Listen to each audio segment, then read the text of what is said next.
All right, put that in the background. Here we are with Shelby doing Hattie's one-shot. Let me show you this as well. Now, I cannot find the picture that you have for Hattie. So this was another one that I generated that's got some similarities to it. I will say the AI generator I did for this makes every woman look exactly like that. Like it's this very conventionally plasticky kind of look, but they're beautiful. What was that noise? Okay. Yeah. You're good. Was that noise you looking at the share screen? Yes, probably. Yeah, sounds good. So the other thing is that D&D Beyond has a maps feature that I'm going to try and use that will let you interact with your own character on the map. And so once we get to that, I'll talk you through it. But are you on your phone for the character or on the laptop for the character?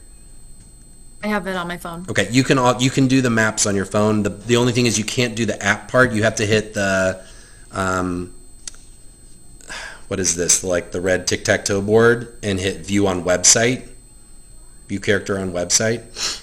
When it's time to launch the map, you'll see this little play button that's right here next to Campaign Strixhaven. Then there's a play button.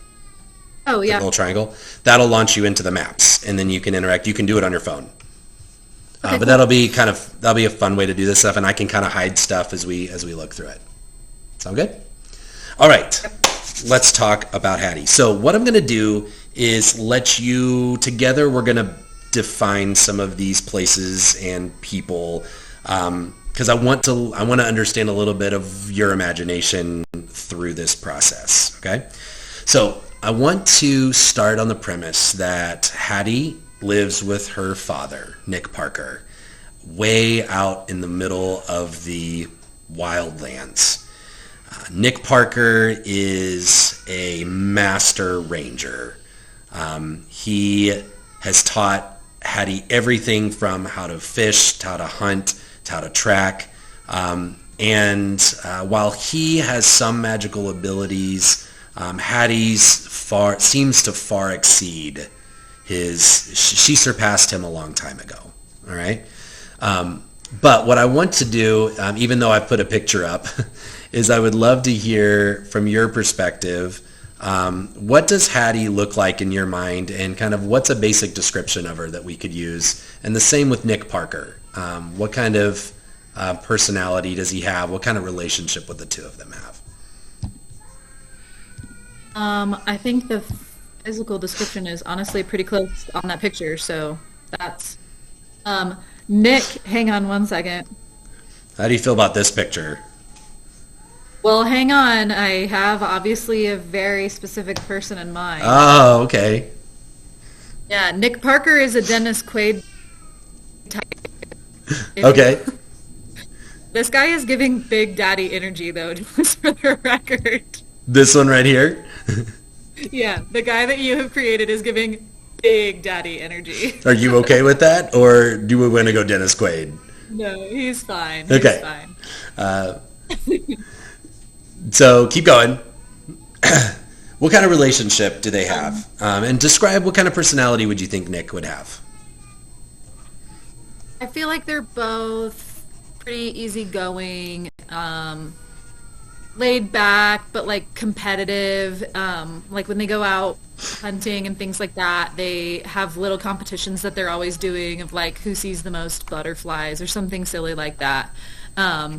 But it's always all in like good fun, and they have a really good relationship that's almost more of like a friendship and like a mentor than like a dad and daughter type of vibe. I like that. What kind of home would they live in? And I will give you this. There's actually 4 people right now that are going to be living in your home. And I'll introduce the other 2 here in just a second. Okay. It's a big house on a lot of land with some vineyards. There's a swimming pool, obviously, but it's like a big whimsical house, like very, like mushrooms and like thatched roof and stuff like that, but it's also very cool and elegant and has a bunch of things that they've found on their travels, like cool pieces of driftwood and um, a pine cone that looks like George Washington, like just all kinds of crazy things. And some are like actually very cool, and some are just like inside jokes. But there's all kinds of like cozy, homey stuff around, but it's really big.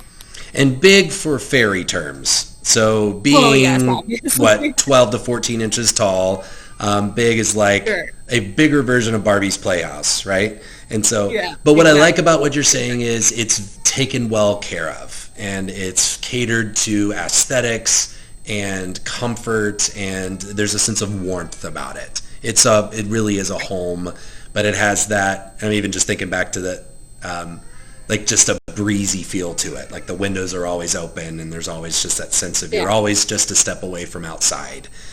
Um, Living with you is Nick's grandmother, and you call her Grandmother Bells, and she is a let's see. She is kind of a pistol. She's kind of a salt of the earth, like a hedge witch kind of personality. She is the strongest woman you have ever met. She has weathered stories that you still haven't heard the extent of. She has faced down dangers far bigger than anything that you have, and kind of lived to tell about it. She has a kind of unspoken wisdom about her that is enchanting and a little scary at times, but in a like you go girl kind of very matronly, very warrior kind of vibe. No nonsense. She travels a lot. So she is not and I'll show you a picture of her. Here you go. She is not, like she stays with you would be a better way to say it than lives with you. Even in her old age, she is still high on adventure, exploring. She understands. You just get the sense that like when she touches the earth, like she's communicating with it in a way that we really can't see or understand right now, But she would have been, while she would have been hard on Hattie, you can tell that she is your number one supporter. I mean, she would die for you. The fourth person that lives with you, Are you gonna kill my grandmother? we'll see. I feel like I'm going to hear that question a lot this campaign. Don't love anything. Don't love anything. The fourth person that lives with you actually has only been with you for about a year. And he has, it's like I won't say foreign exchange program, but he's basically come to you from the big city, if you will, that you guys have never really visited. And he has come here kind of to toughen him up a little bit. Not that he's not a manly dude. As a matter of fact, he is a very conventionally handsome 20-year-old. He's got kind of a surfer vibe, kind of longing, look, shaggy hair. He's kind of bare-chested most of the time, and he kind of wears this strange armor that's just these like hardened flowers and vines and stuff that kind of wrap around the back to his front. He came to you driven to learn, but really kind of soft. And over the course of the year, he has done exactly what you all hoped. I guess whoever sent him hoped would happen. He has actually really thrown himself into this. Learning how to track, learning how to hunt. He doesn't hold a candle to you and your father and your great-grandmother's skills, but he has been really quick on the uptake. And he's kind of, I'll let you decide as we kind of, because we're going to role play with some of these characters here in a minute. You can decide kind of what the tone of your relationship is. What you do need to know is that he's going to have to return here pretty soon, like in a matter of days. His year is up. All right? So let's start our scene with the fireflies coming out as dusk begins to fall. And the estate, that's what we can use it, has a soft music about it. Not notes that can be heard, but the wind and these natural chimes and the sound of the birds. There's a harmony about this place that is peaceful. You would know that just outside kind of the boundaries of this safe space is the wild. And you know you don't have to go very far to find predators. Some of them natural beasts and some of them something more. But here in this space, it is serene and enchanting. Very Fairy Glen style. Where is Hattie right before dinner? Where would she be? Outside near some kind of stream or something.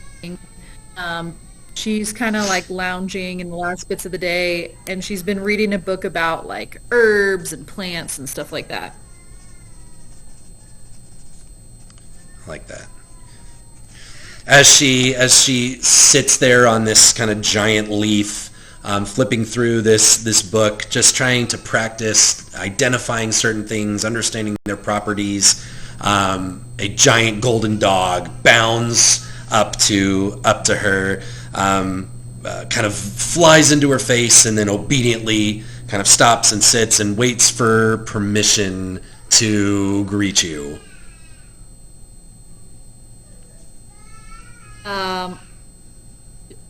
I'll just kind of hang my hand down off the leaf and finish what I'm doing and let her kind of like lick and nuzzle my hand. And then as she starts to get more like demanding and aggressive, like, okay, fine. And I close my book and I like rumple her fur and get in her face, get her all hyped up. Love it. She is kind of understandably gentle with you, but not gentle with you. She doesn't, because of your size difference, treat you as something delicate. And so she pounces you to the ground, rolls over, submits, and y'all have this cute little play session together.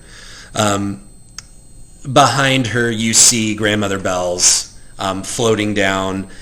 She has her kind of driftwood staff in her hand, her kind of graying, simple garments, her hair of just kind of this mane of wild, untamed, hair, weathered skin, and she alights down kind of next to the water as well.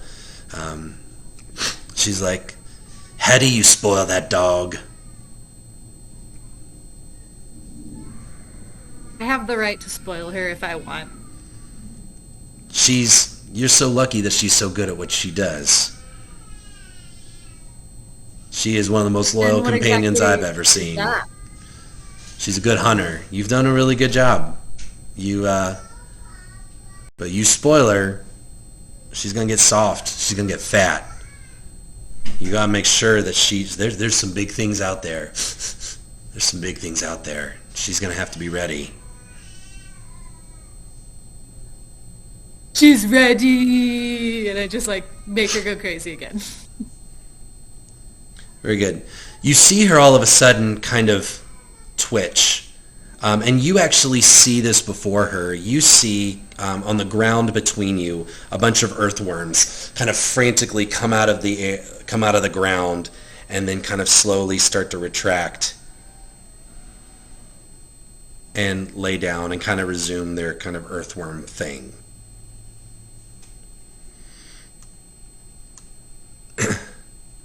Grandmother Bells just watches you to see what you do. Hang on, because there was a spell that I was gonna get, but I can't remember if I did it or not.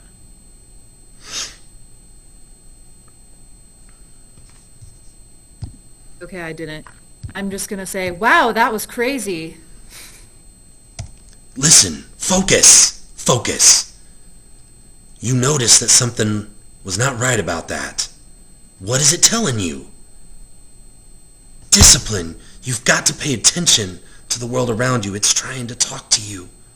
You gotta listen. What's it saying to you?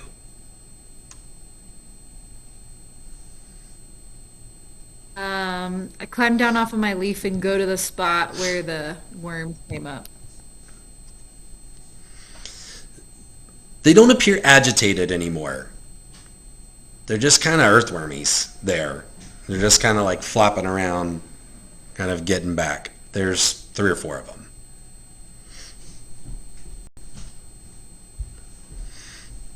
I'd like to investigate the dirt and the grass in that area. Okay, make a nature check. And I will give you an advantage because you are in your home terrain.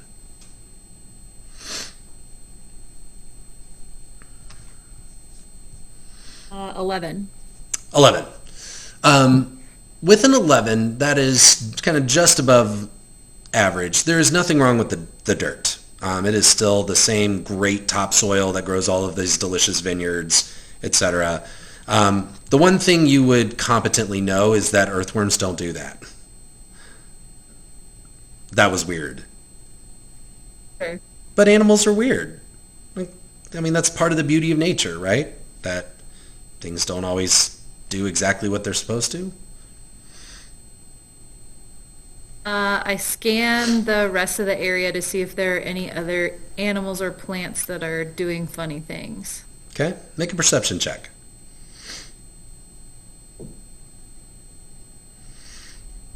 16. 16. You notice hovering over the stream, kind of downstream just a little bit, this like, I won't say swarm, but maybe, 10 or so fireflies that are kind of all flying around one another. And then one by one, all their lights go out. They keep flying, but this kind of, how fireflies do that kind of like light up, light down. They blink out instead of kind of this fade out, and they don't come back on. And you don't see them. I mean, they're kind of far away at this point, and you kind of lose sight of them. Grandmother Bells notices too. That was above the water. Mm-hmm.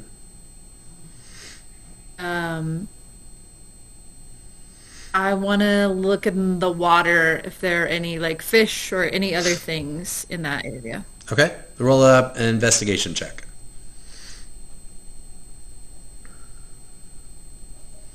Hoo, hoo, hoo. 21. 21. As you get close to the water, kind of peer through the natural ripples, you spot a couple of fish. Right as one of them begins to kind of almost flip upside down, a splash goes right in front of you, and a human body cannonballs into the water and soaks you. A second later, as you're shaking it all off, this dark-haired young boy mischievously looks at you, and he just says, "You look like hell. What are you looking in the water for?" This is Bracken. This is the guy that's living with you guys. Okay. Did you do all that other stuff or just this stupid stuff? I don't know what you're talking about. He kind of looks back between you and... What's your passive perception here? Do you know? 12. 15. Yeah. I mean, he's notoriously a little oblivious, kind of what's going on. I think he knows enough. Well, let's see what he says. He notices that he's noticing that he kind of intruded in on something, but he's just kind of like playing it off like, sorry. Like, You know, swim before dinner? Like, you know? And he kind of starts Something weird backstroking. has happened.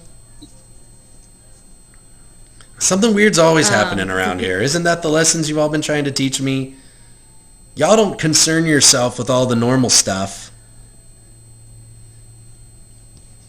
Y'all focus on... Would he have Good.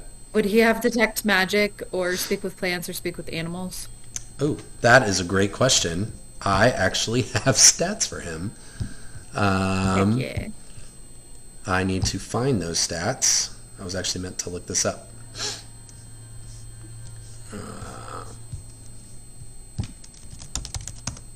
Here we go.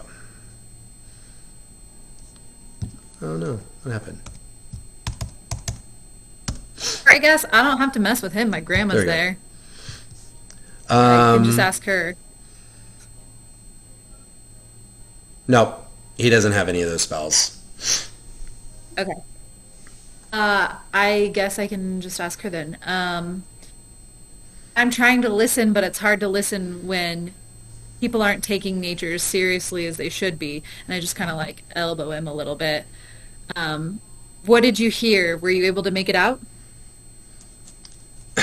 She looks at you and kind of gives this kind of understanding smile. She's like, don't worry about this one. Well, I'm sure everything will be okay. And she looks at you and there's a reassurance to her tone. Maybe just the slightest hint of disappointment, but not in a way that she could ever really be like disappointed in you. But just the she expects a lot. And she's going to be like, y'all, don't be late for dinner, okay? And she kind of takes off and flies back to the house. And Bracken's swimming there. He pops back up. He's like, what was that all about? She Maybe is if you so... actually knew what you were doing out here, you would know exactly what that was all about. Well, apparently it's all about the kind of teachers that I got. Been here a year and that's the best I got? I don't know. That might be on you. Kind of splashes you. It's really hard to teach one of the dumbest things on earth how to do anything. So whatever I've given you is better than should have been expected. Well, you know what? I probably can't argue with that. You know, it's been a good year, hasn't it? I mean, we've I done think some so. things. It's kind of weird to think about going home. I'm going to miss this place. What are you going to do when you get there? I don't know how much choice I have. I think most of everything that happens from this point on is already decided for me.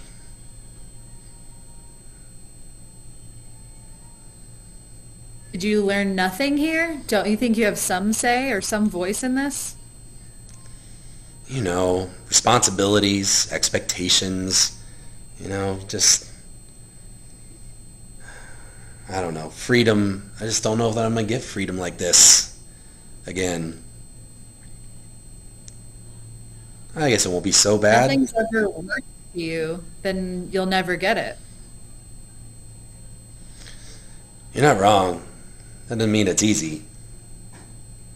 Be disappointing a lot of people.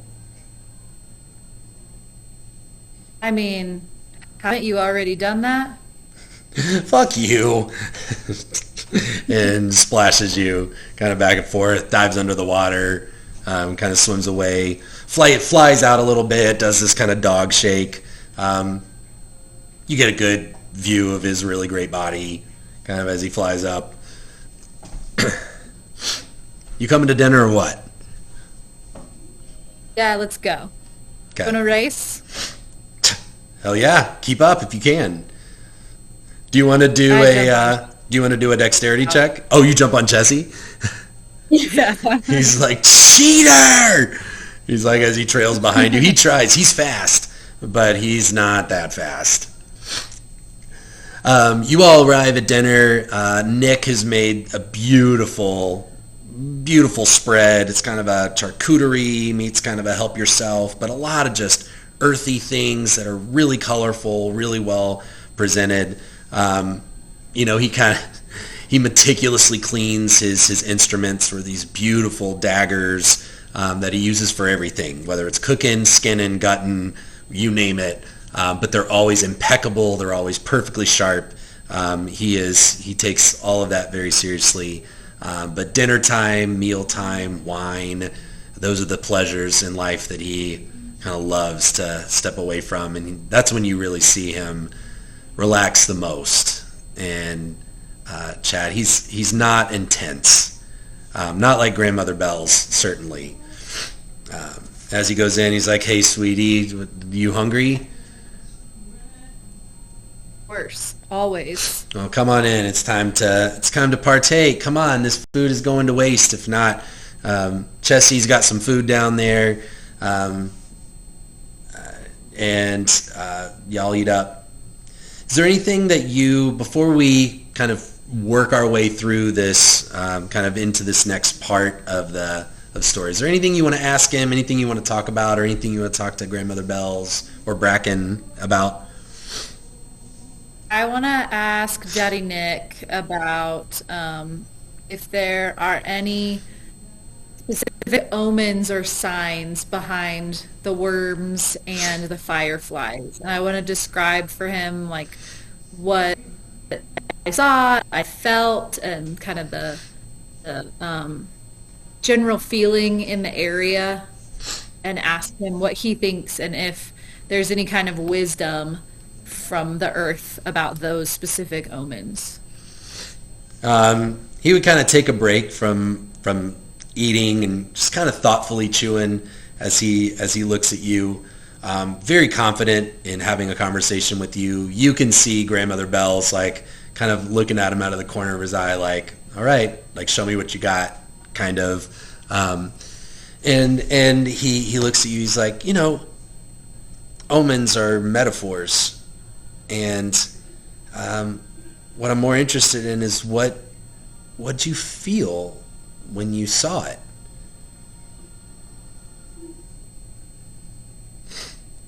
Yeah. It felt like things were behaving in ways that they don't naturally behave, but I'm not sure that it was necessarily a bad thing. It was just a thing that doesn't happen in that way. That's interesting. What do you think it means? Maybe a sense of things being out of place. The thing about omens is they're nature's attempt to give you just the slightest peek at what's going on or what's coming. You don't need them. They're just little nudges along the way. What would you do if you encountered something out in the wild that wasn't acting right, that wasn't acting like nature, or was acting in a way that's contrary to the way it's supposed to? What would you do? Well, I'd either assume it was hurt or assume it was trying to hurt me. Grandmother Belle's like, she tries to hide it, but you catch this like very pleased smirk on her face. Like, that seems like... But I suppose the answer you want me to say is that I would listen and I would take it in and I would learn. But the honest answer is I would just probably be prepared to fight somebody.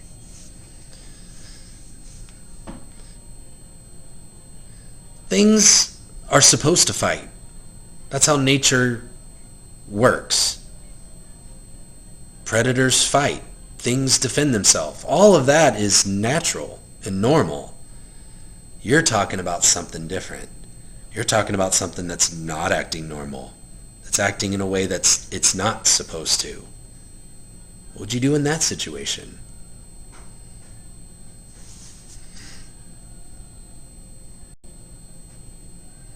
I guess I would have a lot of questions to ask and a lot of deciding to do, but I'm not sure in those moments if you really have the time. Smart. As far as it depends on you, don't ever be at the mercy of time. You're not... You're a Parker. And Grandmother Bell's like, stamps her staff. She's like, here, here. You're not a victim. You're not at the mercy of anything in this world. You can do anything. You'll do what's right. Time or no time, I believe in you.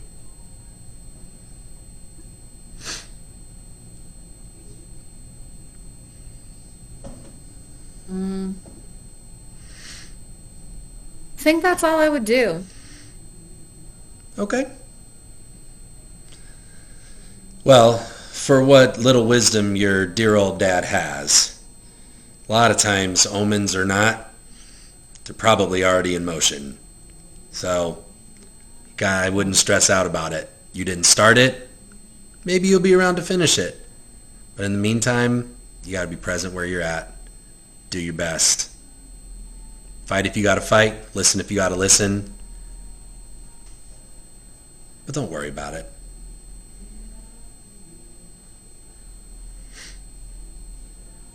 Famous last words.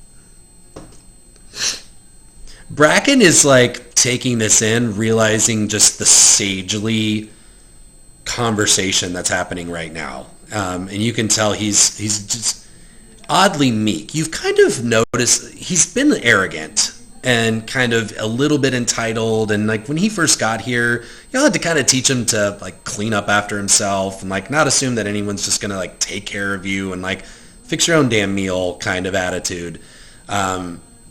Over the course of time, you know, he's learned in this house, like pay attention during these moments. Like something interesting is happening, and log it away for something good. I'd like to take this time to play a prank. Do it. Okay.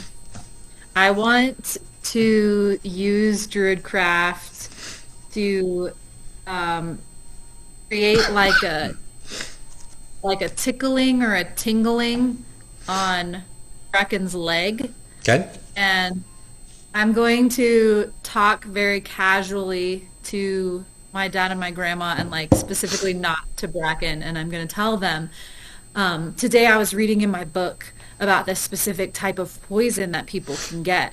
And most of the time people don't even know that they've been poisoned until it's too late. And really the scary thing is that once you've been poisoned, you only have a short amount of time to live after the first symptoms start. And the only symptom is a strange, almost like a wispy tickling sensation. And that's the only symptom that anyone ever has. And then they've all died within at least 3 hours of first feeling that sensation. Isn't that crazy? Make a persuasion check with advantage.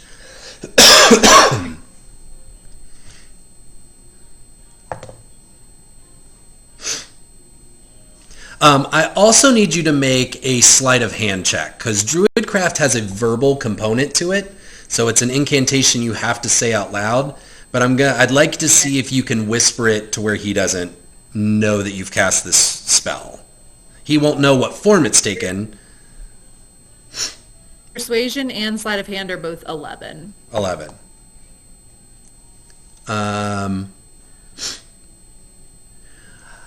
So he looks at you and he's like,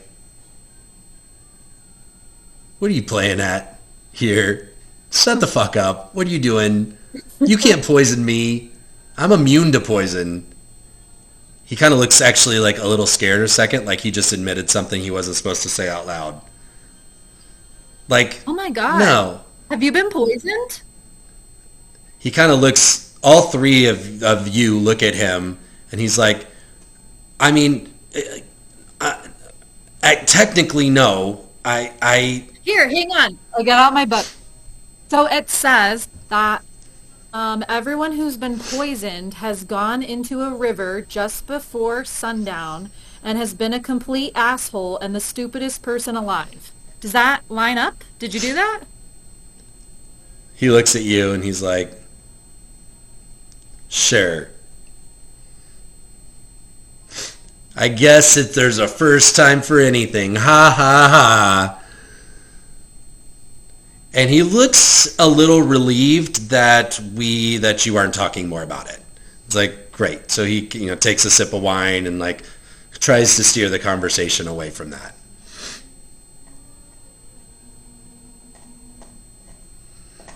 As you all begin to clean up the meal, Nick kind of takes a step outside, lights a pipe, and just kind of sits there taking in as the last bits of sun rays set. And as the evening progresses, one by one, you all find your way into bed. Before we go to bed, can I just like in some casual way be like, so immune to poison? Do you want to like talk about that or like share that with the class or? Make a persuasion check.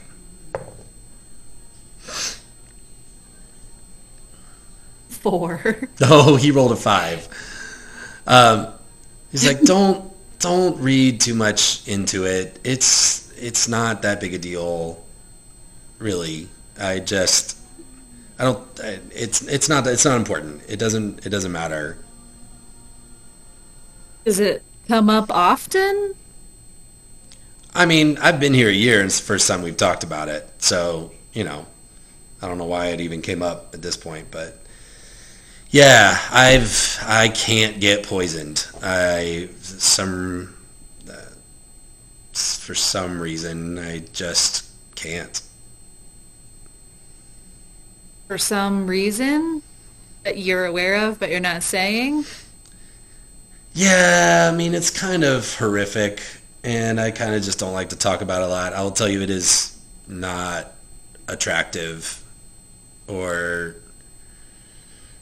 becoming of a gentleman of my stature to, talk about what was done and what I can do now, and don't worry about it. It's weird, okay? It's weird. I mean, have you ever been that attractive or becoming of a, what was it, gentleman of your stature? I feel like I can handle. Well, I'm just saying you're probably the hardest nut I've ever had to crack. I don't know. But that's kind of made it fun. I don't know. Just I had a lot of attention most of my life, and this was never something that was really helpful.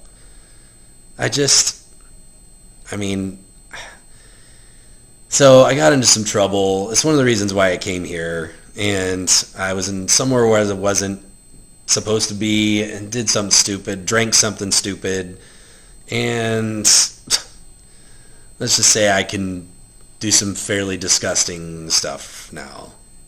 It doesn't affect anything, but just like, yeah, I guess not being able to be poisoned is kind of cool, but,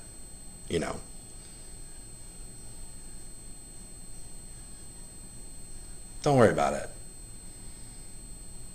I mean, when you say you can do something disgusting, like obviously that's going to pique my interest. Like how disgusting are we talking?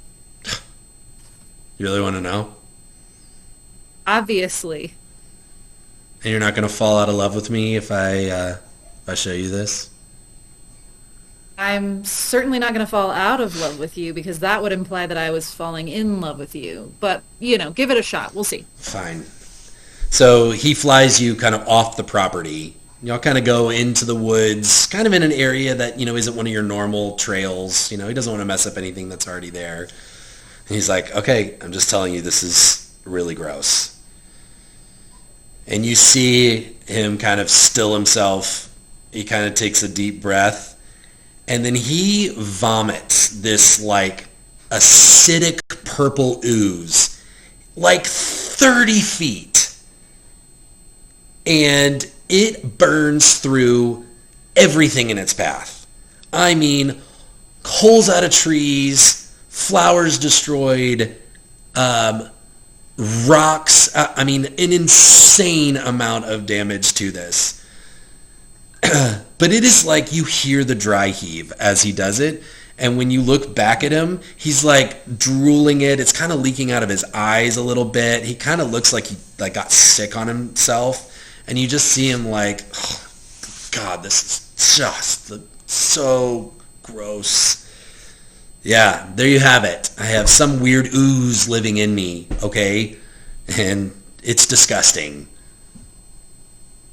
You know what this reminds me of? Remember when you first got here and you had never had fairy wine before, and you had some of my dad's Shut up! Come on. I thought we were way past that. Come on. This is kind of like that, though. You have to admit. Come on, your dad's food's never given you the runs.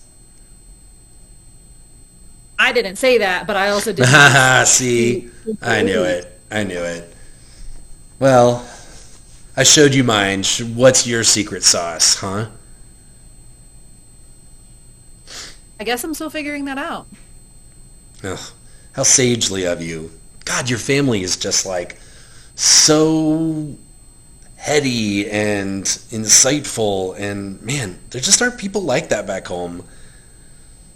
Like everyone's just so petty and image conscious and just in it for the money and the looks and stuff like that. Like, God, I just don't know. I'm sure you have a really hard time being somewhere that's only about looks. I mean, look at you.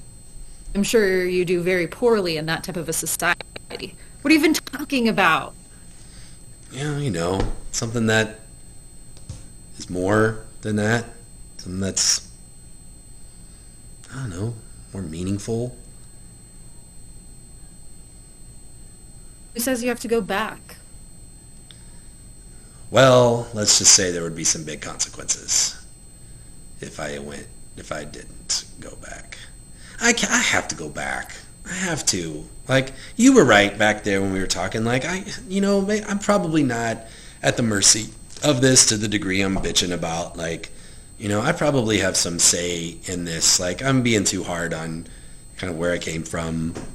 I mean, it's not this. Don't get me wrong. It's not this. But, maybe it's time for some change.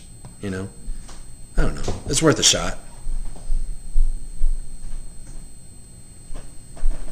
Would it be worth the consequences to not go back and to have a different life?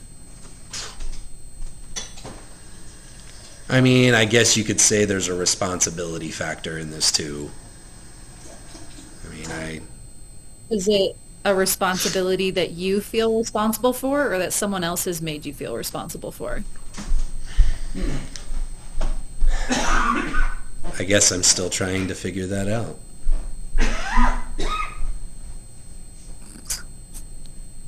Sorry. I think we both get inspiration for that. Isn't that what you just said? Oh my God.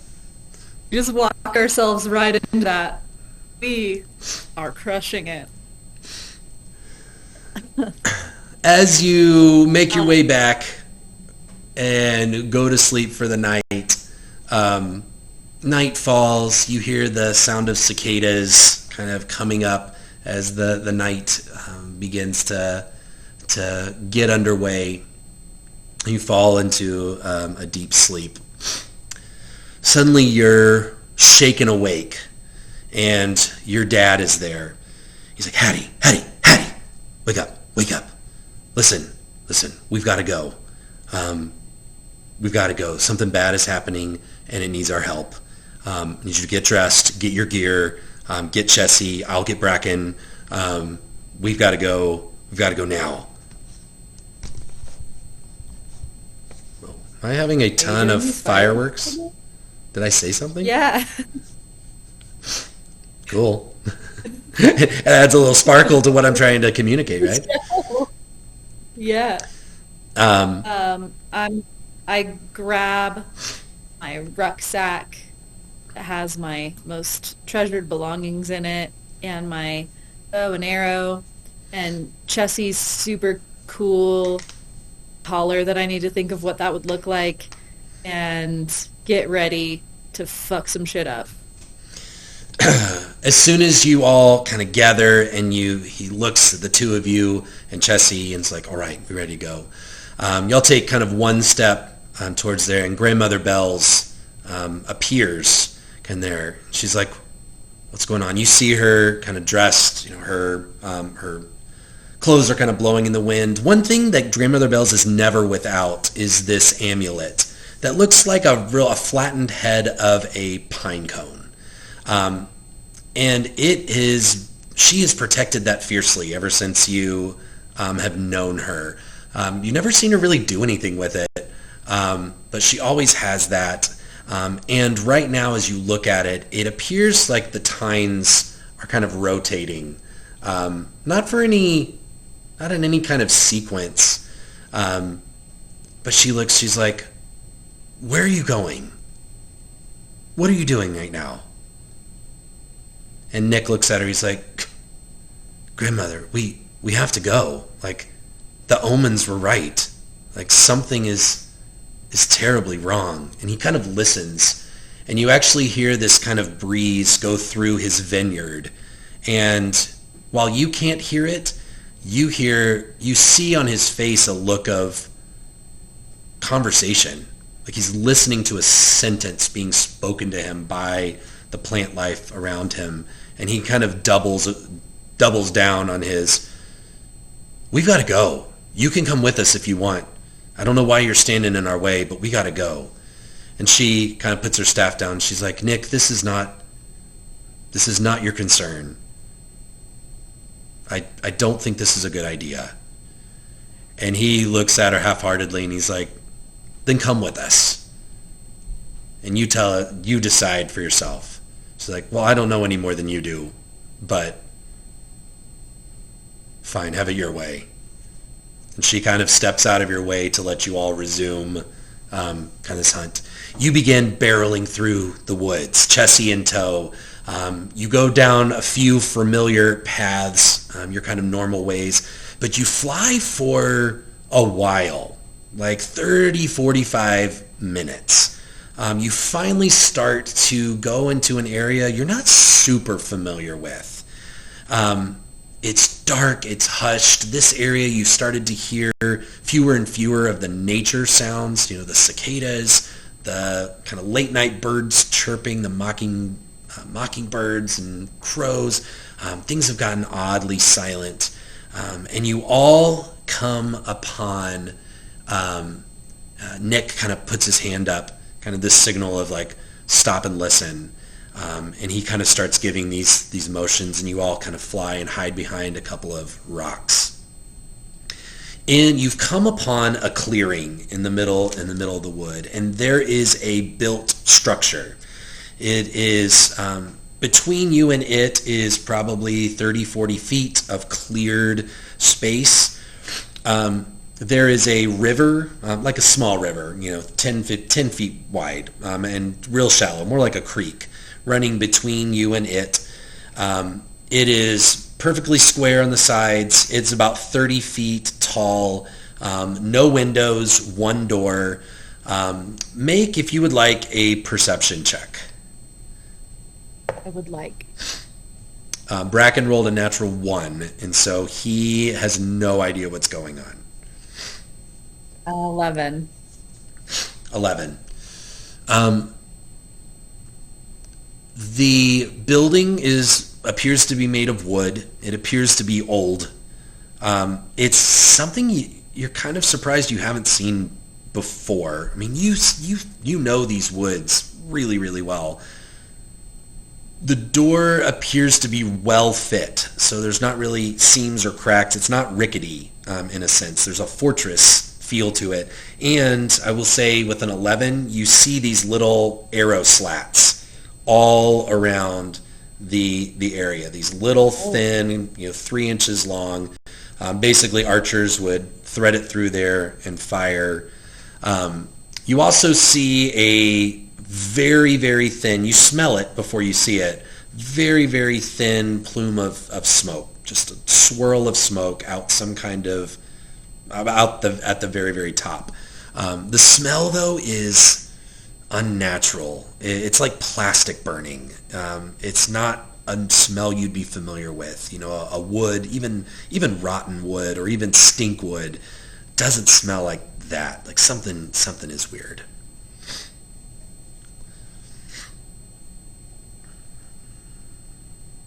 Um, I want to use Druidcraft to make a sound of like some kind of animal or something rustling outside of the building to see how the people inside respond. Okay. Make a. You can make a performance or a persuasion check. I'd really like to roll better. Let me see which one is higher. Persuasion, performance is higher. All right. Dirty 20. Dirty 20. As you do this, and you make this sound, and you start kind of 5 feet away from it, and Nick sees what you're doing and kind of nods in approval, like let's see like what we can learn before we go in. And so you kind of work the sound closer to the door to make it sound like some animal's kind of approaching, and then make this like scratching sound on the door. You hadn't really noticed before, but there was some kind of repetitive sound coming, very light, faint, but a repetitive sound of voices coming from the inside. Not a conversation cadence, but more like a chanting. That goes quiet as you do your little sound. You hear a couple of locks open, and you see door crack open, and you see a black beak with a cloak, a traveling hood over the top peek out. It's probably 5 feet tall or so, like a raven's beak. Look down, look up, look around.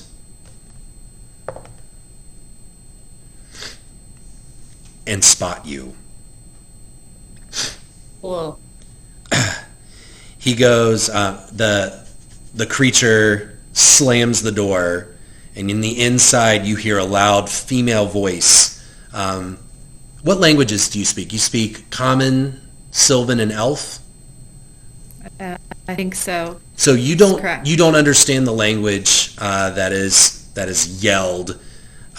You would get the sense it's probably something like "keep going" or something like that, but it's in a language you don't recognize.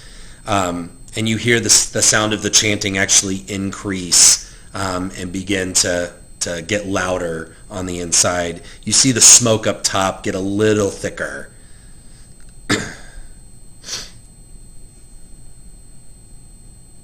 I guess, should I'm a fairy, can I fly up and look through one of the archery holes? You can, if you want to. As soon as you make your move, Bracken's like, well, fuck, I'm not staying here, and kind of comes up beside you. Nick looks at you and says, well, like from the other side. You see Grandmother Bells sitting there with a pensive look on her face that I don't think you've ever seen this level of intensity. She's not perplexed. She is trying to figure out what to do.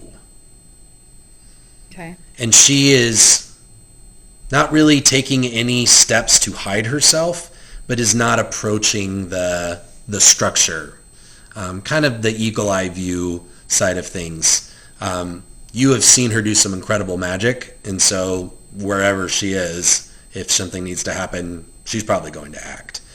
You would see that her amulet is starting to rotate faster, kind of the tines of the pine cone, almost getting a little kind of manic. As you've seen it before, it's a wax amulet. Like it's kind of got this red sheen of it. It's got beautifully carved filigree. She's been able to mend it a few times as it's gotten scuffed and whatnot in fights. But she's like been very, very vigilant to kind of keep that on her person for as long as you've known her. If you want to go up to the arrow slits, make a perception check.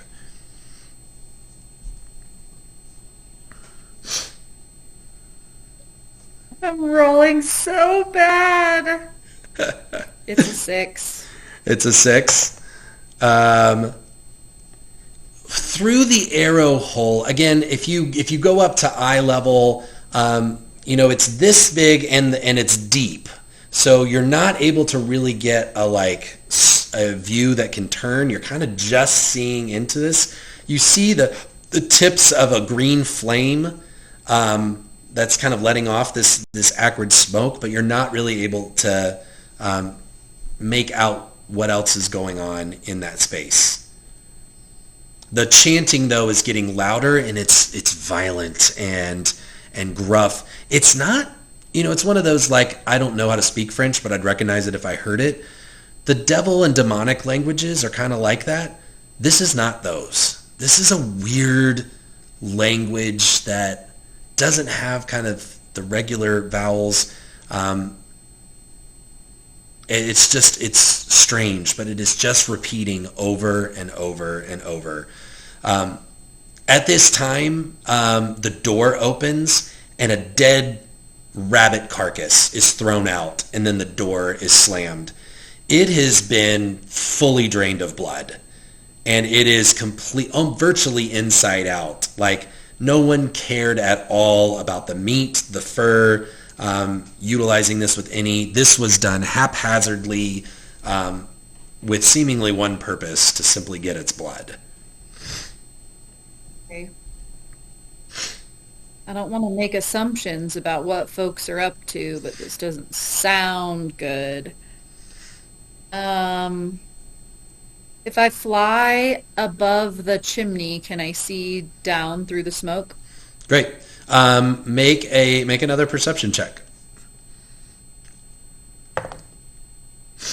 And if you would like to be making stealth checks as well to see if they see or hear you, you can do that as well.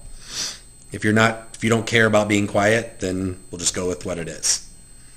I mean, they're yelling, so it doesn't feel like I need to be quiet, but my stealth is really good, so I can go either way on it. Okay. I rolled a natural 1, so... So the grate itself is like a few layers, and it's really, really fine squares. So it's not like, wooden tic-tac-toe board. It's kind of a few layers, and the smoke, the closer you get to this, it is... Make a Constitution saving throw.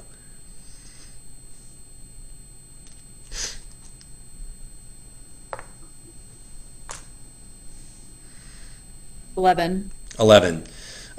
You get too big of a whiff of this and take 3 points of poison damage.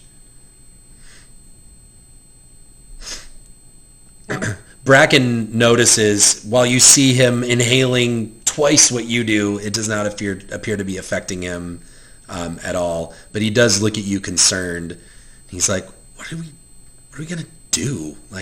Is this any of our business? What are they doing in there?" You start to hear this electric crackle from the inside. Okay. That's not a voice anymore. Something sounds like it's happening.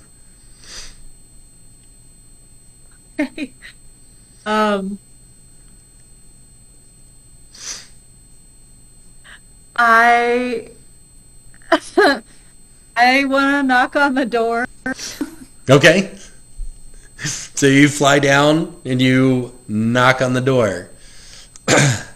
You hear this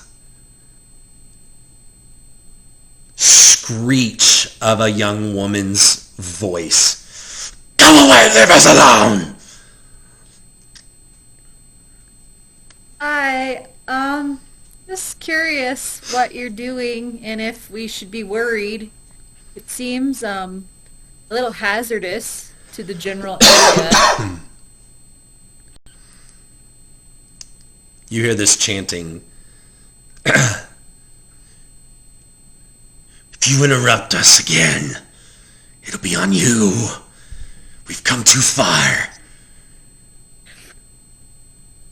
What are you doing? "None of your business. Leave. This is your last chance."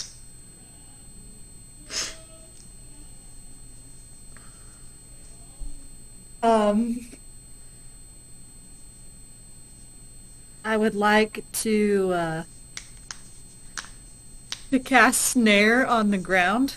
Ooh. In front of the door. Okay. Now that takes 1 minute to cast, and you have to have rope to do it. But then the rope disappears. Anybody that would step in it would get the kind of pulled up by their ankle situation. So you just start, as you're kind of doing this, like, all right, kind of like building it. You make this circle. You begin to kind of perform the incantation. As soon as that finishes, it disappears. That 5-foot square, anytime somebody would enter that ground space, then the effect will happen. That'll trigger.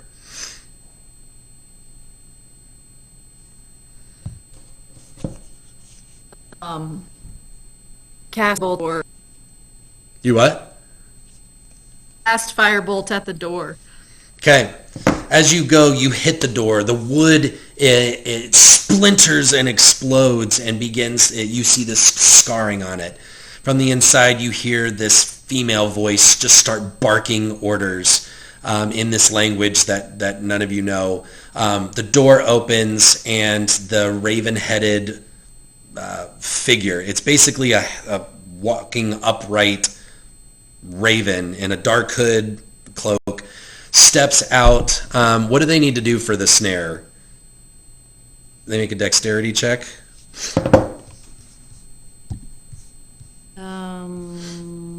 Yes, dexterity saving throw.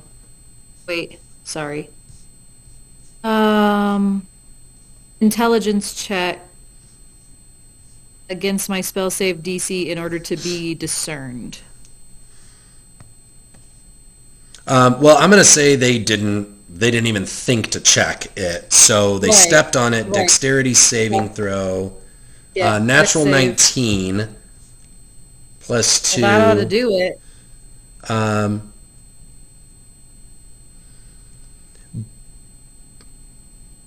But what I'm going to, after the trap is triggered, the spell ends when no creature is restrained by it. What you did was a sign of hostility, and so I need you to roll initiative. As 3 other of these raven creatures are behind this one and begin to file out into the open area. 4. 4?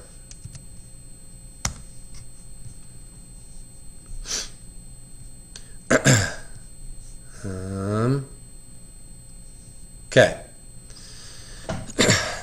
So the first, here's what we're going to do. If you want to go to the map on D&D Beyond, we will play around with that together.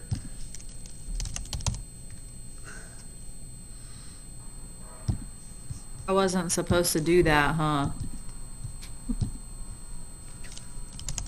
I mean, you didn't charge in. Can I? That's right. You should be proud of me. All right. So Bracken's up top. Were you able to get to the? It says my DM is not currently. Yeah, posting this happened to me things. last time. Let me reload it. Okay. Okay. Try again. See if that got you where you need to go.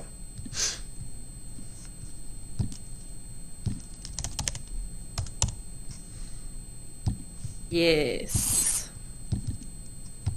Okay.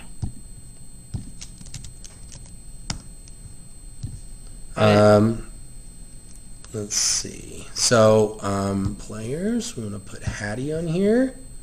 So you are at the door right here. I would say you probably gave yourself space to lure them out. Right. This one's here, and you would see, I wish there was an easy way to duplicate these. 1, 2, 3. So there's 4 of these that are going to be kind of coming out. Grandmother Bells is in the wings here. Where would Chessie be? Would she have been told to wait until you acted or until you summon her? Probably. Okay, so we'll say she's with Grandmother Bells at this point, obediently following you. Okay. All right. And for the recording, I would like actually people to see this. So let's see. All right. So the first Kinku that comes out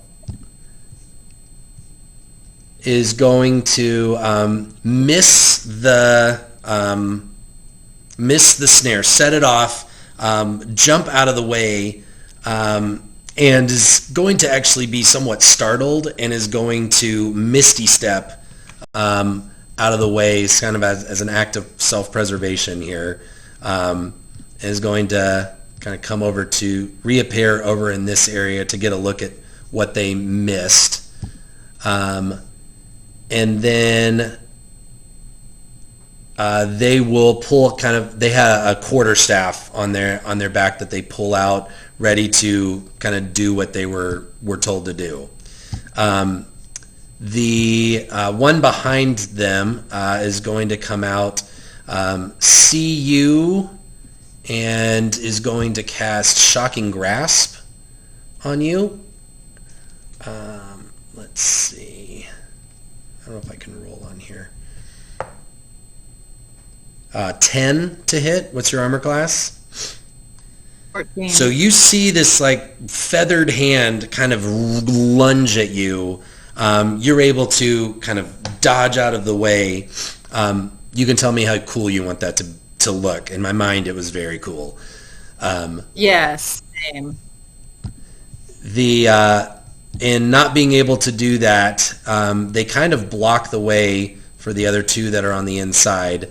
I will say the third one is going to cast Magic Missile.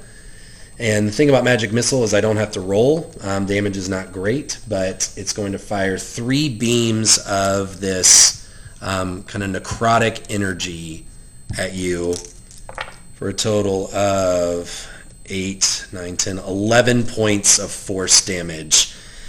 You just see these dark darts kind of like fly out of their, almost rogue type, like fly out of from behind them, and they are going to hit you kind of at strategic points on your body. The last one can't see what's going on, and so they're going to miss their turn.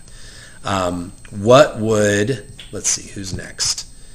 It is... I want to yell at my folks to destroy the ocean, I'm assuming.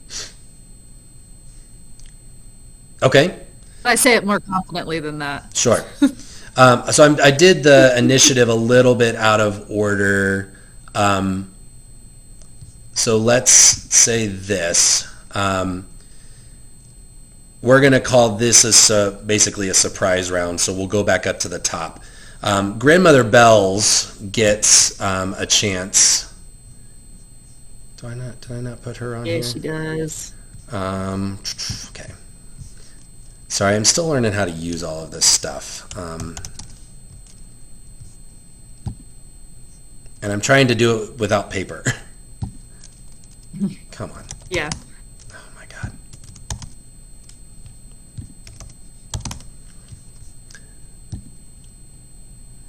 Oh, come on. What is happening? Oh, I have to capitalize it?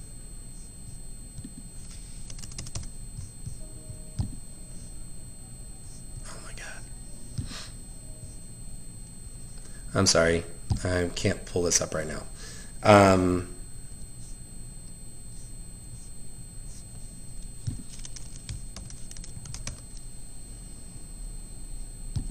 Okay. Well, I'll have to make it up then. You see her see kind of from where she's standing, you see her kind of flash her staff, and you have seen this before. She is going to... I'm making this up right now because I can't get to the thing that I need.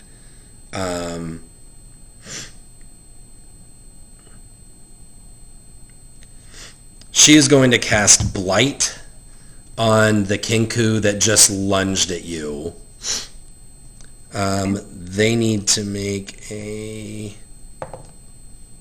Not even close. Constitution saving throw. Let's see. They take 8d8 necrotic damage. You see this hungry dark force come out of her staff. You see her eyes go kind of dark black. Let's see, 10, 17 plus 11, 28 plus 5, 33 points of damage. He basically, you watch him do the Indiana Jones, like, skin melting off of his body situation. So this guy here basically crumbles into a pool of whatever is down there. Oh boy. Oh. Okay. All right. It is Nick's turn next. He sees this guy come out. He's going to notch an arrow. So I don't know if you can see my cursor as I'm pointing at things. He's over here. Nick's over on the top left side of the building. And he sees the Kenku that Misty stepped. He is going to notch an arrow and fire 2 shots at it. What is their armor class? Oh yeah. That one definitely hits. Second shot definitely hits as well. And you see him use kind of one of these tried and true arrows that you guys are so fond of. You see the first one hit, and then the second one that hits, it's called Hail of Thorns, and it's just this whoosh, whoosh, like these thorns basically wrap it up, freezing it, anchoring it to the ground, and he takes 6, so 10 plus 8 is 18, plus the additional damage. He's not down, but he is hurt. That one's down. This is this guy. 18 damage. He drops the quarterstaff. Let's see. Then I didn't roll for Bracken to get into this. He goes after you, so you're up next. Okay. Neato. What can I see from where I'm standing? Like, can I see in? They are both blocking the doorway. What you can see is some flashing green firelight behind you. More smoke is in the area. You also see kind of over the heads of them into the room this kind of fissure in reality beginning to form. Dark, electric, kind of shocking, that's just starting to, it's maybe a half inch long, and you hear the chanting as the creature inside is continuing to kind of hold down the fort, trying to finish the ritual. Did you say that the building is made out of wood? Yep. I'd like to cast Firebolt and just light the building on fire. Okay. Then as you fire it off, you hit it because it can't move. So roll your damage.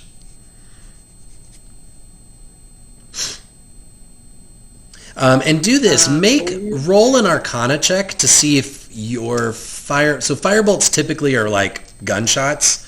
They're just fire. See if you want to actually light it on fire with Firebolt. See if your Arcana can manipulate it like that. Just make an Arcana check. 11. Okay, good. It was over 10. That's what you needed. So you do see one of the kind of logs that's framing the left side of the doorway kind of burst into flames. Okay.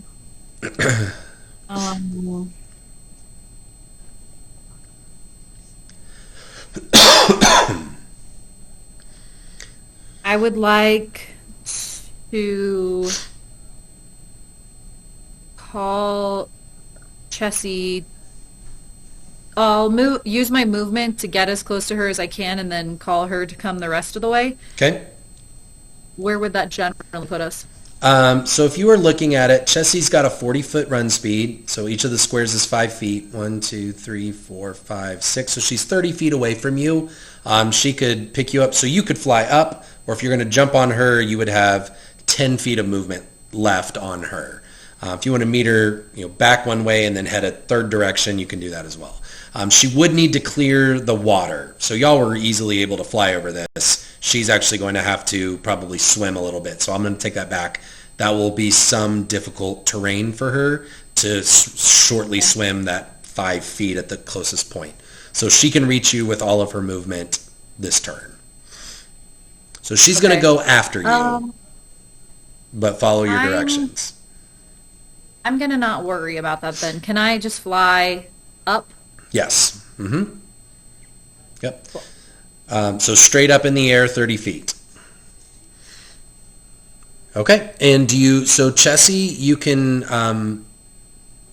can give her directions. If you give her no directions, then her default will be to take the dodge action on her turn.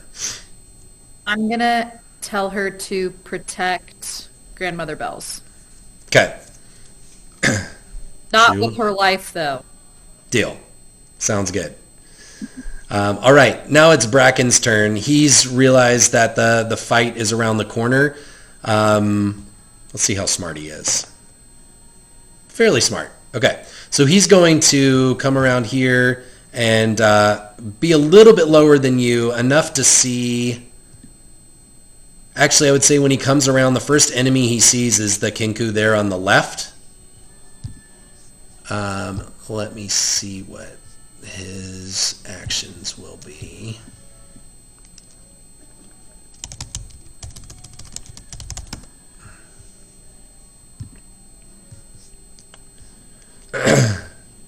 He is going to...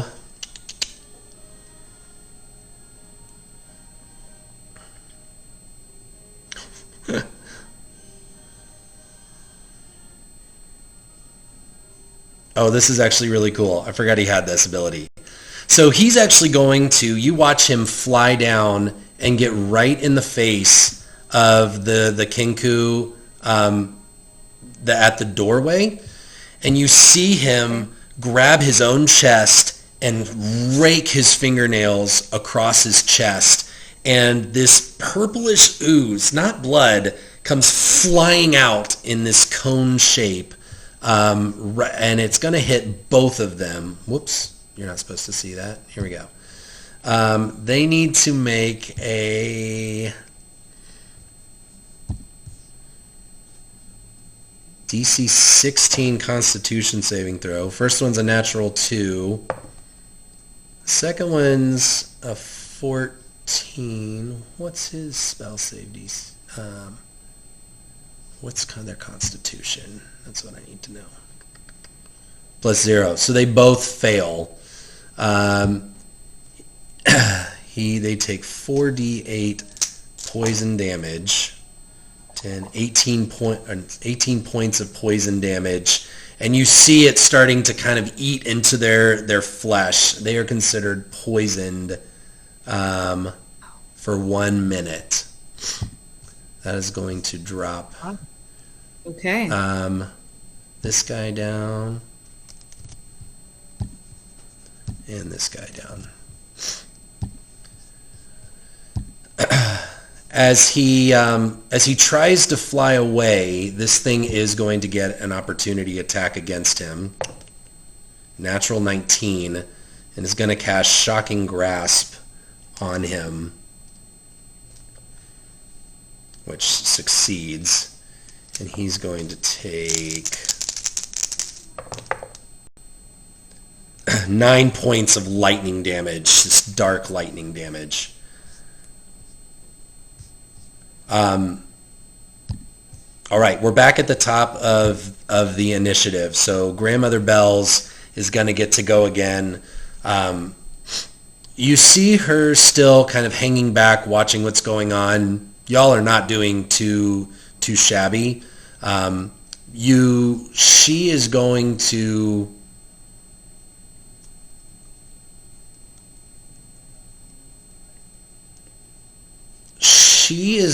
hold her action until she sees the creature inside come. Actually, no. I think you inspired her. I think she's going to cast Wall of Fire on that side, this right side of the building. Wall of Fire has an effect where one side is not hot, and the other side, if you're within 5 feet of it, it does a whole bunch of damage. So you see as your pillar is starting to char, an entire side of this barn, of this tower, is engulfed in flames. And you hear this screech on the inside, and she's like, "No! I'm so close!" and Grandmother Belle's, yeah, that's going to be your turn. It's now Nick Parker's turn. He is seeing this fire. He's going to, oh, you know what?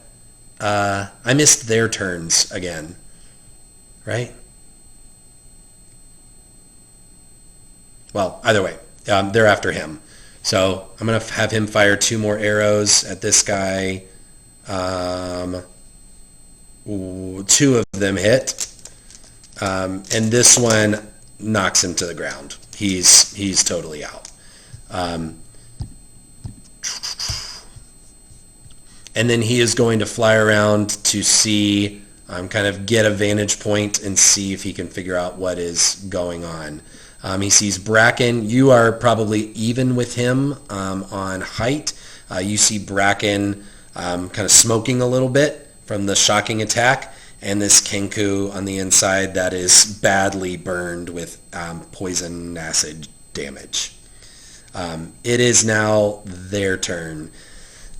This character, the one right in front of Bracken, is going to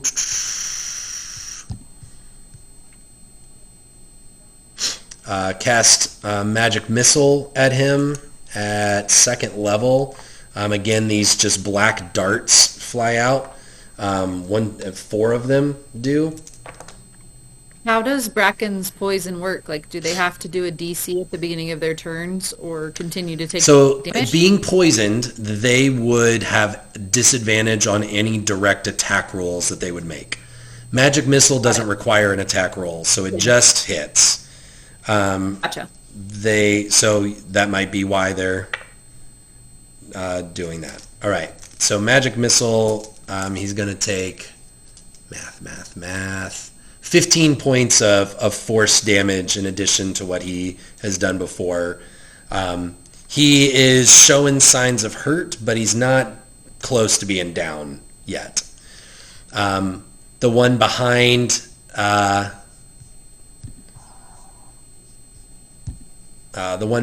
him is going to push him away, actually push him out of kind of forward into the space, and then come out again, and that he can kind of see you guys. He is going to also fire a Magic Missile. Let's see actually if he sees Nick. He doesn't see Nick at all, but he does recognize you. And so he is going to send 3 Magic Missiles up your way. He is badly injured. You see this as kind of a last-ditch effort. 8, 9, 10, 11, 12, 13, 14 points of force damage from that Magic Missile. And he kind of falls to one knee. This is taking a lot out of him. You also hear in the back this cry build to a crescendo on the inside, and you are able to, actually you're pretty high up, so Bracken would see it. You hear this crackle and this kind of cloth tearing sound in the middle, and you hear this sound of elation come from inside the building. Where is the wall of fire in relation to this? And how is that going? It's on the right side. It has all but decimated that. If you wanted to, you'd have to go over and look at it. And if you'd like to spend your movement to do that, you could see it did a substantial amount of damage to the building. Okay, got it. It is your turn. Okay. Which is the one that looks like they're hurt? They both look very, very hurt. Very comparable. Okay. Like they are, I mean, blisters, pus, you name it. I'd like to use my longbow to shoot the one in the doorway. Okay. Make an attack roll.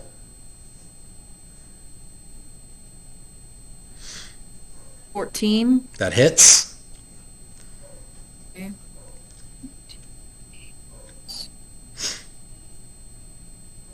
Or 4 points of damage. That's exactly what you needed. He okay. goes down. How do you want it to look? I just want it to be straight through the eye Okay. because that's badass. You do that. He kind of falls to the ground, like straight to the ground. So the doorway is technically And then now he'll go through open. the back of his head when he Oh, falls down. 100%. Yeah, Thank you. absolutely. Appreciate that. So there's one badly hurt Kenku here, and then there's something on the inside. Okay. Do you want to move, do a bonus action, or give Chessie any directions? I kind of want to go look in the door. Okay. As you fly down, you look in the door. You see a cauldron split in two, and what would have been the middle of the cauldron, up about 4 feet on the inside, is this rift in space. It's black, the blackest you've ever seen, crackling, and you see kind of on the edges of it, it appears vacuous, like it's pulling something, whether it's air, smoke. You can kind of see that it's absorbing like energy matter around it. You also see a halfling woman on the other side that has this look of glee on her face. She looks like this.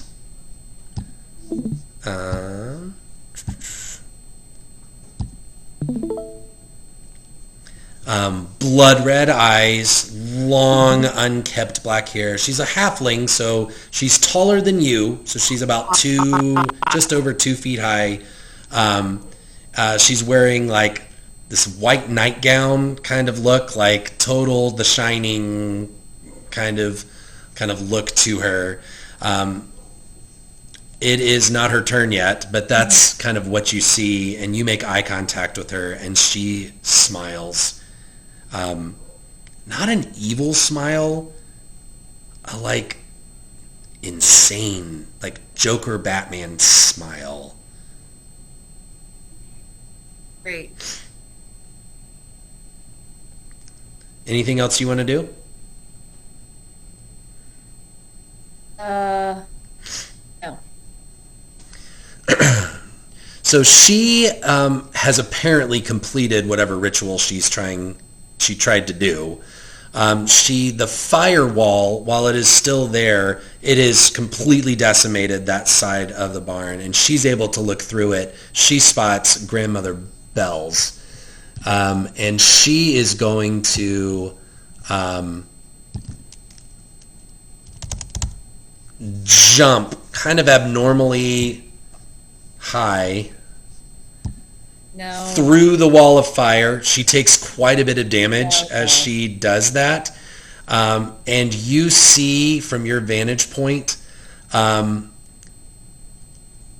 this, like, out of all the orifices of her body, where you saw Bracken's look like vomit, this one looks like you busted an artery and blood begins to pour out of her body, but not spray, but begin to coalesce in this sphere right around Grandmother Bells. Grandmother Bells takes it like a champ. And while you see this gravitate towards her, on a success it takes half as much damage. You do see her kind of brace for impact, kind of protecting herself. She does take some damage and she gets covered in blood, but she doesn't look remotely hurt, like you would expect. How close is this crazy bitch to my grandmother? How is Chessie?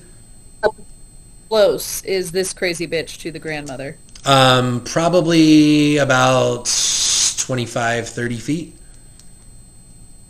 Because Chessie's directive is to protect Grandma, so Chessie would technically get caught in this as well.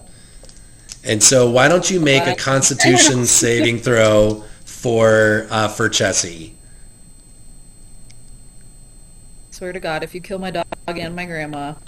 Actually, Ooh, it's a 19. Plus 1, baby, dirty 20. very, very good. So I rolled, let's see, 3, 5, 1. How many hit points does Chessie have? It depends on how many you're about to tell me to take.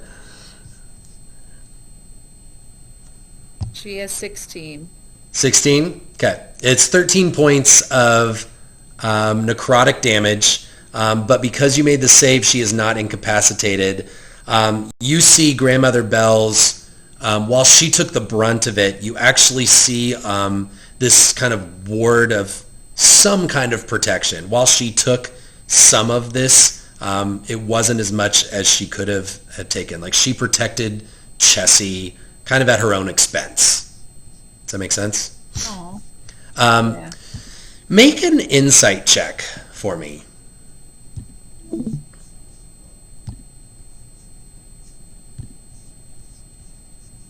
Insight. 8.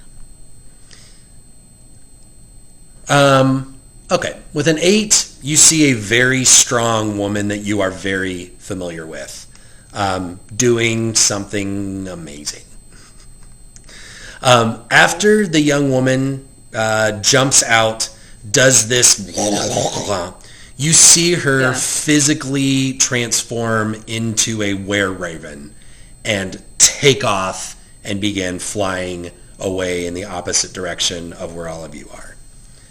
You can decide if you want to pursue or not, or you can let it go and try to learn what you can here. What would you like to do?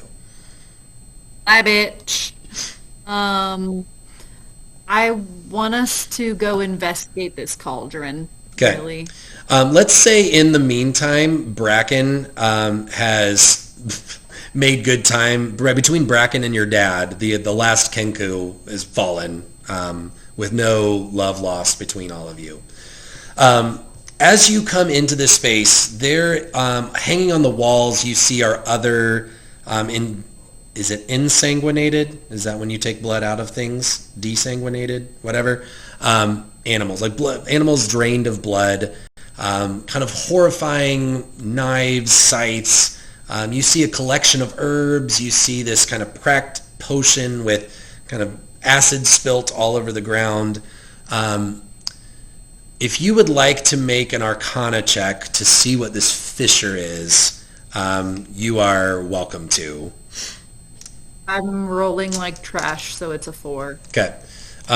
You've never seen or heard anything like this.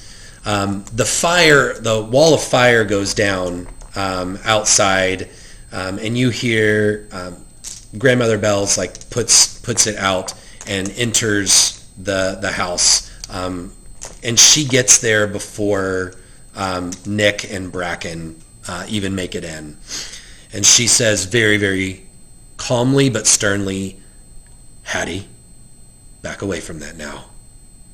Back away now."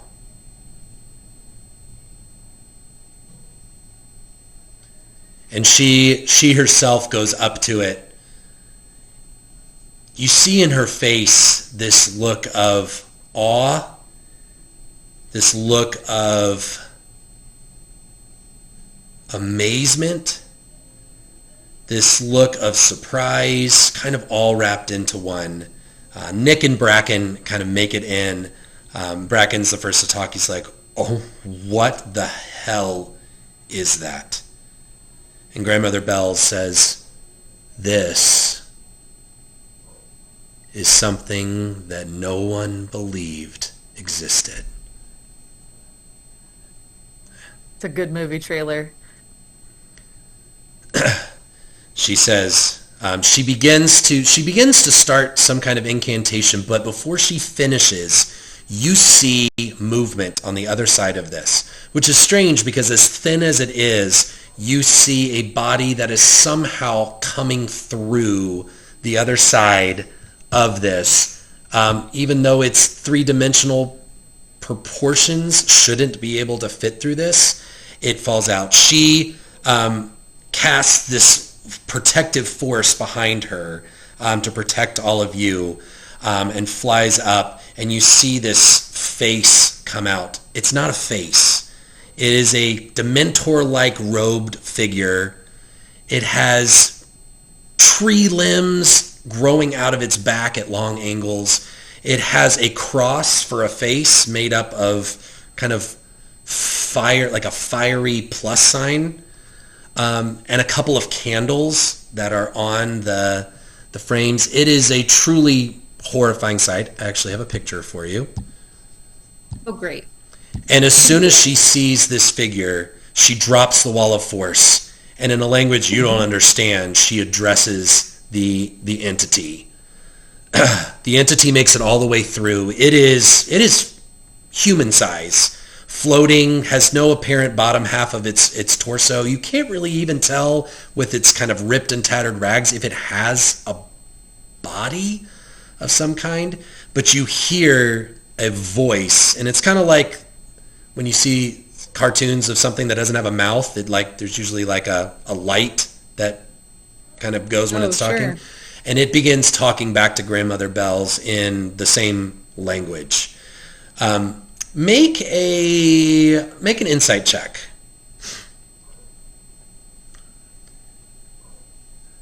12. With a 12, what is strange about this is Grandmother Bells is betraying the smallest hint of recognition.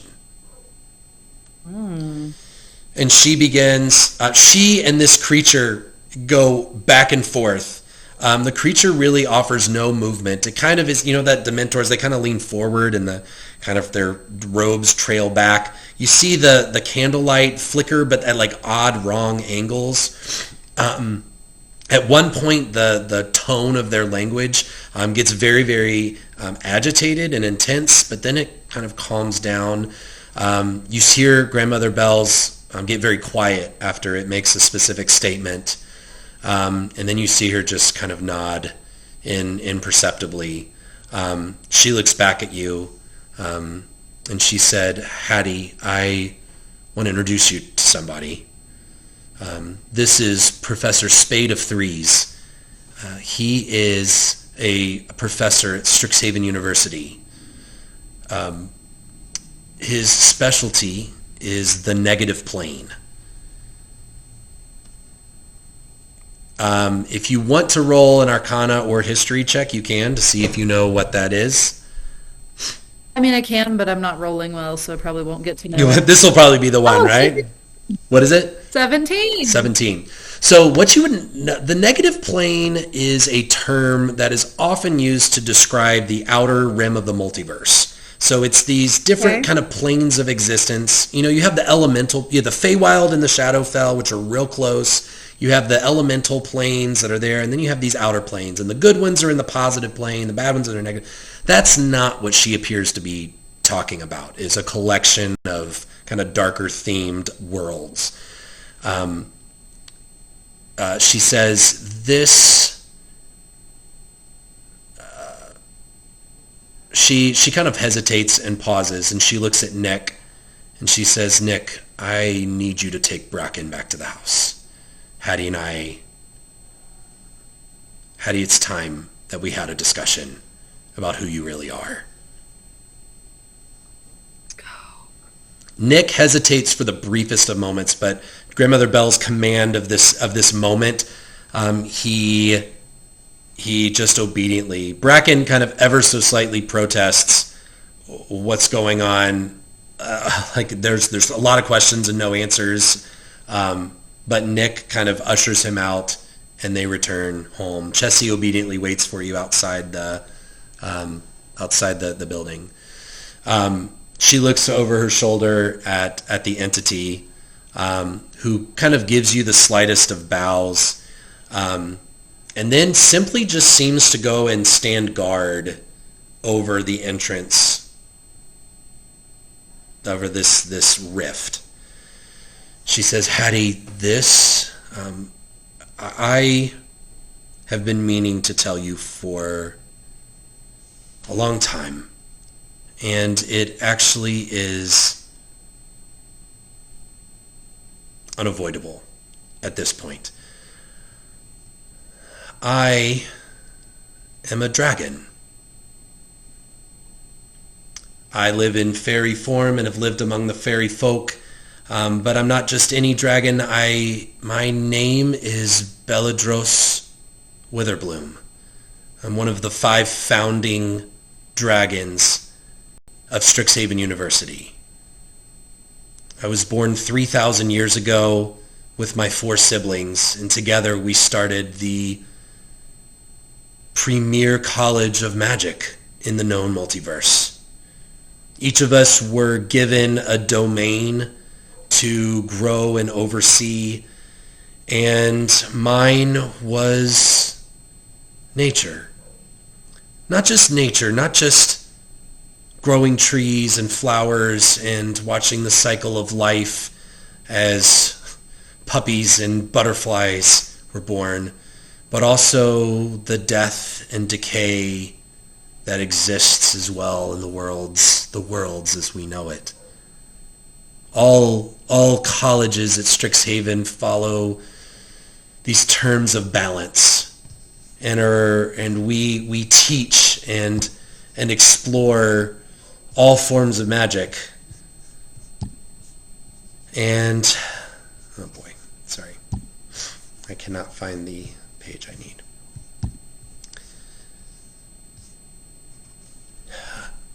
And so as much as I have tried to teach you about life and the cycles of growth and rebirth, there's another side of what we must learn and study. The negative plane has been theorized. As a matter of fact, it nearly ruined Strixhaven when I found the first known entrance to the negative plane. It was only theorized at that point in time. And my brother Shadrax wouldn't allow it and campaigned with the other founders they threatened to remove Witherbloom entirely from the college campus unless I shut it down. Shadrax is an arrogant, pompous know-it-all that is more concerned with reputation than he is with science and growth. He lives in the clouds and simply wants to be loved and connected by the gods themselves, and he's missed the entire point of what we are trying to accomplish here. I was able to come up with some parameters for how we could continue to study the negative plane, but sadly, it has been something that we have not been able to spend almost any time on. Spade of Threes, who you see before you, is an entity from that plane, and he has taught us as much as he can on the limited interactions that he is able. He's not able to exist on his side as we are not able to exist for long periods of time on that side. It is the anti-life. It sucks and devours everything that it comes in contact with. The power in the negative plane is unthinkable.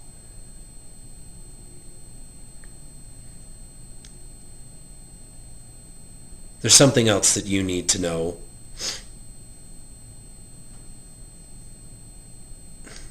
Darling, you are my descendant. The blood of Witherbloom runs in your veins. Generations have gone by and the magic and the abilities have not manifested in them the way it has with you. Not even your father can compete with the magical potential that you possess. I'm arranging for you to go to Strixhaven University. I need you to learn what you can. I need you to continue to advocate for Witherbloom, not being the whipping boy, the relegated stepchild, the inferior one, but for you to showcase that Witherbloom is strong and proud. What else is there besides life and death and the cycle of it?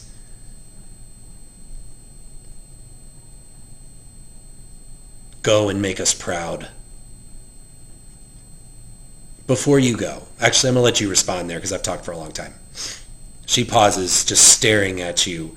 And for the first time, you kind of see in her eyes something not just old, but ancient and powerful, as her eyes just kind of have a crystalline glow to them that you've never noticed.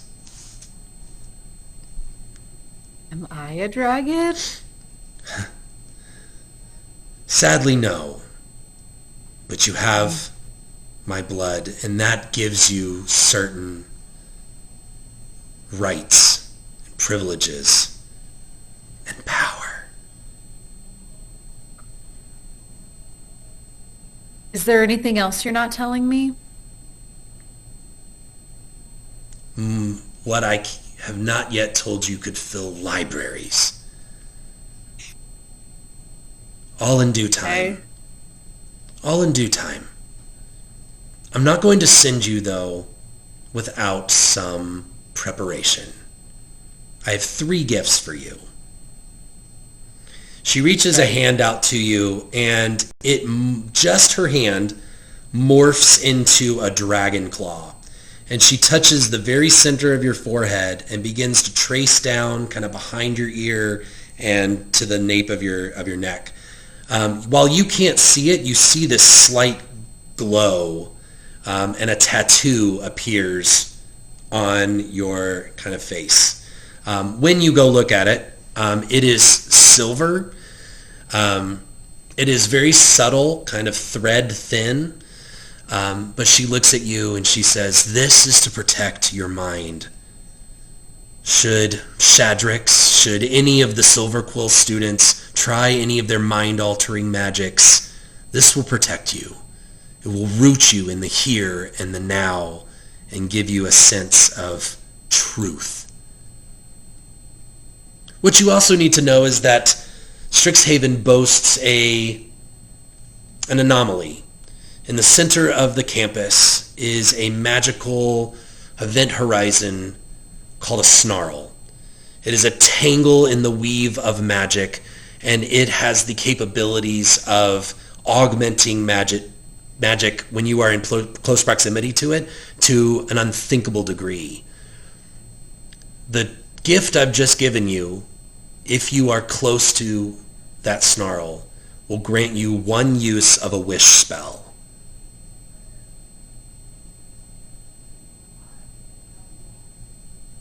But 1 use only, and once it's used, it's gone. So use it wisely.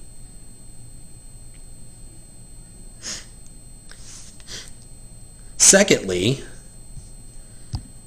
and she begins to pull out of her cloak a few items, and she says, "You can choose one of these." And I'm going to show you, I will text you these. You have 3 choices. And these are the 3 that you can pick. You can pick one of these, and we will create it in D&D Beyond, and you will add it to your inventory.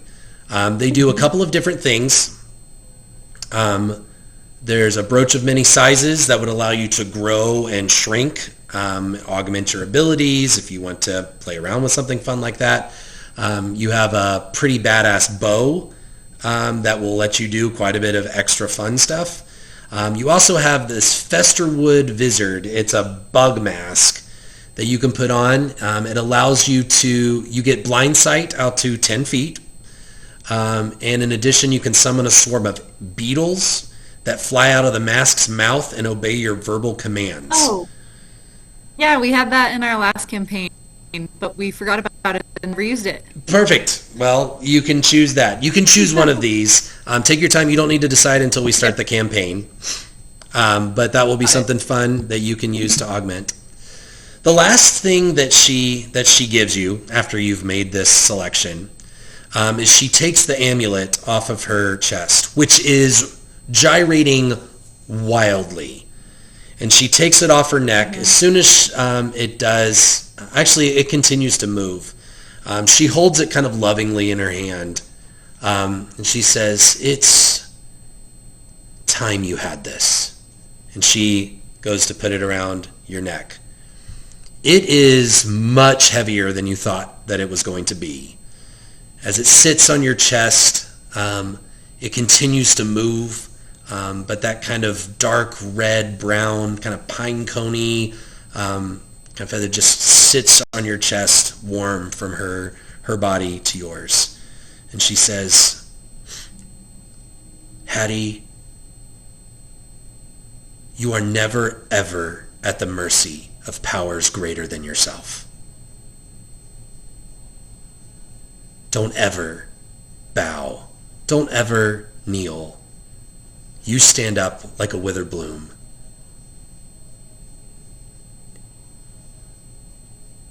Use this when it is needed most. It served me, well, it would have. I bequeath it to you. Take good care of it.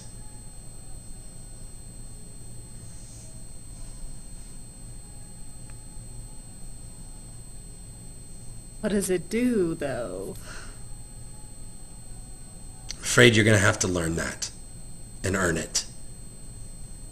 But the power within you, it will manifest more than you ever thought possible. The power that you possess is truly unthinkable.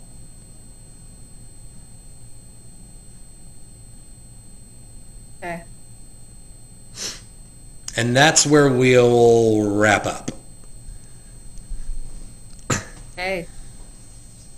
She would explain to you that you will basically be teleported to Strixhaven when it's time, like you'll be basically summoned magically to Strixhaven on the day of your arrival. And you can pick things up from there. Sound good? Okay. All right. Very fun. Good. I love Hattie. We're going to have a lot of fun with this. I will email you these 3. I'll figure out how to do that. And you can just, if you could let me know so I have time to create it in D&D Beyond for you, that's great.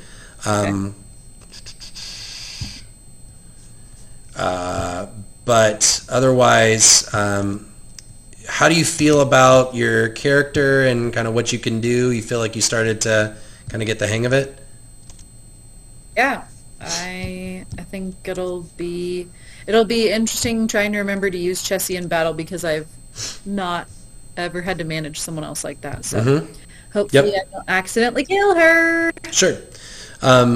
Yeah, it'll be fun to kind of figure that out. And keep in mind, like, the things that you encountered, you know, I mean, Beladros being one of them, and then the halfling girl who had some big attacks. The things that you encounter are going to be kind of edited appropriately for your level. That being said, if you go off book, you could encounter some things that are pretty big. So yeah, you just got to be smart about it. And we'll figure out kind of how best to get Chessie involved. But it would be perfectly normal, acceptable for you to have her on campus. Love that. Okay? Okay. Good stuff. All right. So All right. speak of this to no one, huh? I mean, not until we get into the game, and then you can decide how much you want to share and see what you learn. Okay. Got it. I want to make sure that I told you 2 things that I don't know if I said directly that you would learn from Beladros. I want to make sure that I say this. Where you live is on Witherbloom campus. It is so vast that you've never accidentally stumbled upon the campus part itself, but you actually are from Witherbloom campus. And this is the space that you know.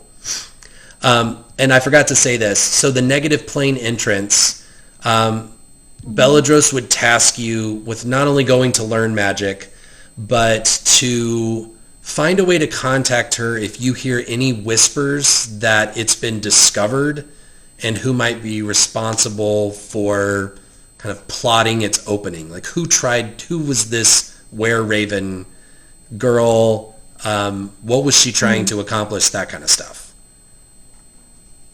Got it. Sound good? Yep. Okay. Well, there we go. Stop recording.